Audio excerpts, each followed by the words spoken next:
好，今天在中美晶片战，我们带观众朋友关心，先前黄仁勋不是说过吗？他说迟早有一天的，美国啊，你别以为自己在 AI 的领域上面稳赢中国，因为两边的差距真的只剩下奈秒而已。这个话才说完，我们要来看到他还说了，说华为会取代辉达，也都只是一个时间的问题而已。确实是这样子的吧？这句话好像现在看起来已经要应验了，因为我们要来看到的是最新的消息，这是来自于华为。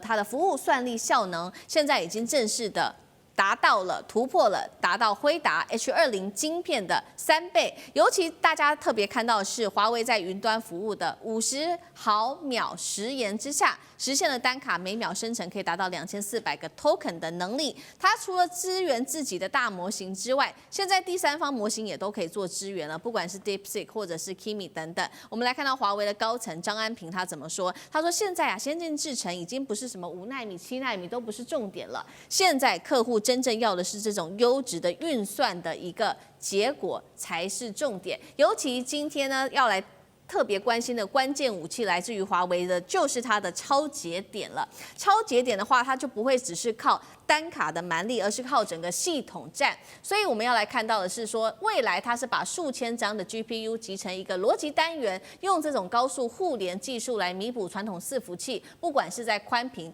的这个不足，或者是高时延上面的一个问题，都可以来做补足了。等于中国终于找到了摆脱美国制程封锁的钥匙了吗？这个时候，大陆的国产晶片就可以彻底翻身吗？靠着这样的技术，上志哥怎么看？哇，华为这次宣布这个 AI 晶片，简单讲就是打团体战。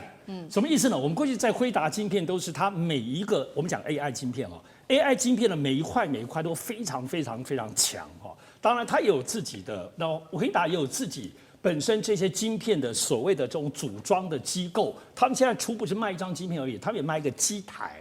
所以这里头，可是呢，现在辉达的这个晶片的机台合并组装最多可以72块。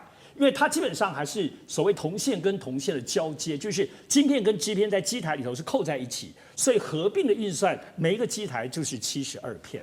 那华为这次什么叫它的超节点？简单讲，就是华为现在所做的 AI 晶片。这里提醒大家一下，我们会听到华为在做麒麟晶片，麒麟是手机的，这种9020，所谓的我们这样讲 AI 晶片、升腾晶片。升腾晶片是什么呢？除了那个核心的晶片之外，它还必须要有 HBM 的高速高频的部分的这种传输，所以它基本上是把这个晶片放在 HBM 上哈，所以这里头才是我们所谓的 GPU 的这个 AI 晶片。好，华为现在的厉害的晶片是它不只是这一片，没有错。单片上它虽然输，可是我们都知道华为过去做传输系统，所以这次所谓的超节点就是华为能够刚刚讲这一整块的 GPU， 它可以不断的组装，现在最基本就可以组装超过1000多片。刚刚讲辉达72片哦，华为现在就可以做到1000多片。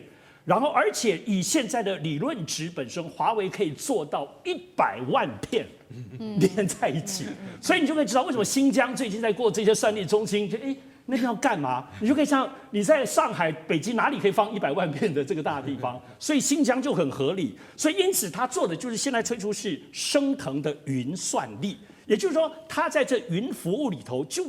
可能最后就建一个上百万级的晶片，而华为的机柜每单位只有72片。当然你可以买辉达啦，辉达可以买很多组装在一起，可是差别在哪里？在辉达它就铜跟铜是个物理性的接触，但不要忘了华为是做传输的，它在每一个晶片之间是用光传输。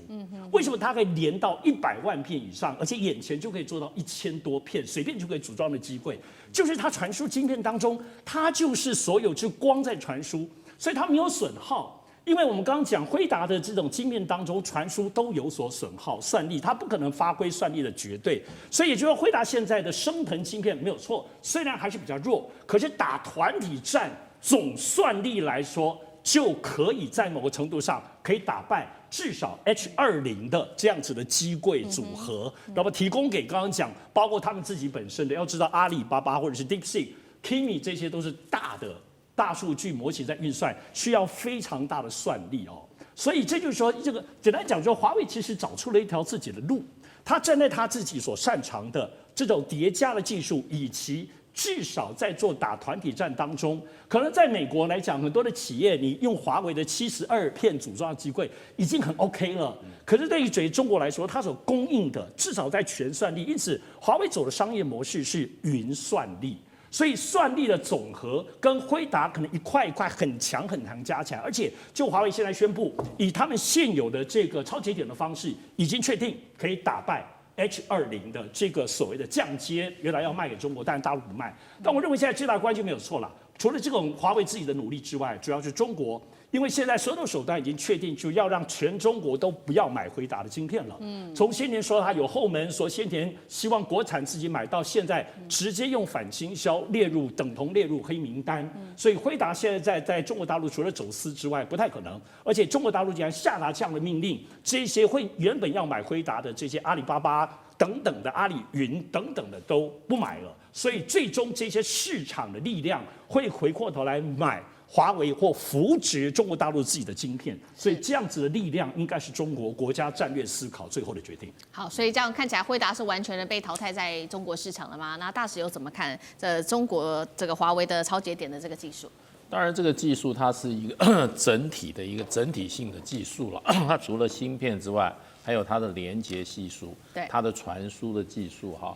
所以它这个低延时延，然后这个传输中间的这些所谓的这些过去的一些问题，它都迎刃而解。是，所以现在这个 AI 基本上就是从大的算力，然后呢，它的所谓的它的这个应用的场景方面功能性的增强所以是一个系统性的发展。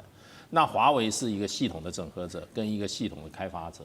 那现在事实上的话，美国也在整合。事实上，这个 NVIDIA 它是以芯片为主，可是呢，它在做大算力中心的时候，它现在也开始在做。那事实上，这个川普前2天还在吹牛，我想大概是这个黄仁勋他们跟他简介，他说哇，这一个运算中心他说比一个城市还大。那到底多大我不晓得。那他的形容是非常可观的。所以事实上，在整个这个 AI 的整个这个发展系统的建构上，可以说中国大陆跟美国是举国之力在这拼得很厉害的。是。那当然就是说，这个超节点它基本上它就是一个计算的一个架构。那它是透过高速总线连接多个计算单元，然后呢提升这个算力。计算能力和效率，那么适用的场景呢，包括 AI 的模型训练、大数据的处理，然后大型数据中心、企业级数据中心及小型工作站。所以 AI 现在华为搞的是怎么样？系统的连接。是。那这个部分的话，当然它的所谓的基底还是要靠它的芯片伺服器。那可是问题就是说，你这么多东西连接在一起的话，那你这个连接它中间的时延，就是说时间的延，它可以把这技术都克服。所以现在的 AI 基本上除了晶片以外，还有这整个系统的建构。那把这个大的算力给各种的这种这所谓的这种运算的这种训练模型给予它更好的一个发展的环境。好，华为有了这个新技术之后，我们也来看到，所以它接下来呢，已经宣布了未来3年它有一个新的蓝图，一共是3年的计划。那我们请导播帮我们 take 上面包括了未来3年的蓝图，它主要就是发展在它的升腾晶片上，不管是升腾，我们要先来看到2026年它说发展出的950PR，这个会搭载自研的 HBM 记忆体，还有互联频宽可以暴涨2.5倍，另外还有升腾960、970等等都会持续的做升级。再来，刚刚提到的超节点也会持续的做发展。最后，我们来看到它也打这个 AI 的人才大战。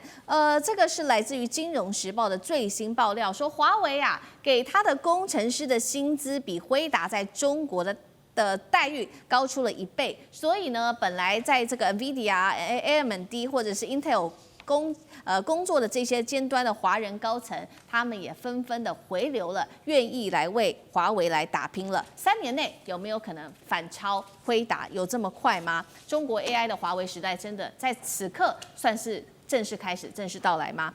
华干哥怎么看？身为 NVIDIA 的负责人黄仁勋不能把事情讲得太明显，但是他很怕是真的。为什么？